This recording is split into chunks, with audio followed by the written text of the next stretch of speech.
ఉమ్మడి వరంగల్ జిల్లాలోనే మావునూరు విమానాశ్రయానికి భూసేకరణకు 205 గ్రేటర్ వరంగల్ మున్సిపల్ నూతన భవన నిర్మాణానికి 35 కోట్లతో జీవో జారీ అయినందున హర్షం వ్యక్తం చేస్తూ హన్మకొండ అశోక్ జంక్షన్లోని పార్టీ ఆఫీస్ ముందు సీఎం చిత్రపటానికి పాలాభిషేకం చేసి బాణసంచ పేల్చారు.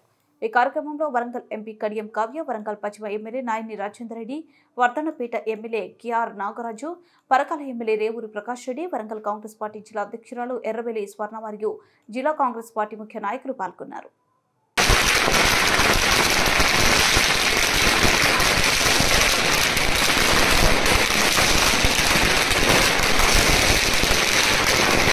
మేయర్ గారికి, జిల్లా అధ్యక్షులందరికీ, ఎమ్మెల్సీ గారికి అందరికీ కూడా పేరుగా నా ధన్యవాదాలు తెలియజేస్తున్నాను. ఇప్పటివరకు రాష్ట్రంలో మన భూసేకరణకు సంబంధించిన డబ్బులు ఏదైతే జియో రూపంలో రిలీజ్ చేశారో అప్రూవల్ ఇక రానున్న సెంట్రల్ లెవెల్లో కాబట్టి నేను మా ఎమ్మెల్యే అందరినీ తీసుకొని మన కేంద్ర మినిస్టర్ గారిని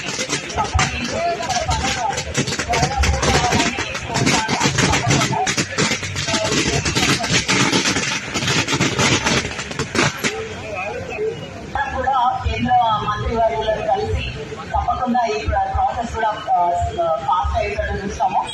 అట్లాగే ఇక్కడికి వచ్చి రోజు ఇక్కడ పూలదండ వేయడము, అట్లాగే ముఖ్యంగా మా నాగరాజ్ అన్న గారి చిన్నప్పటికల్లా మా ప్రకాష్ అంకుల్ గారు కూడా పట్టుబట్టినారు. రైతులకు ఎటువంటి నష్టం జరగదు అన్నది అది నిజమైంది.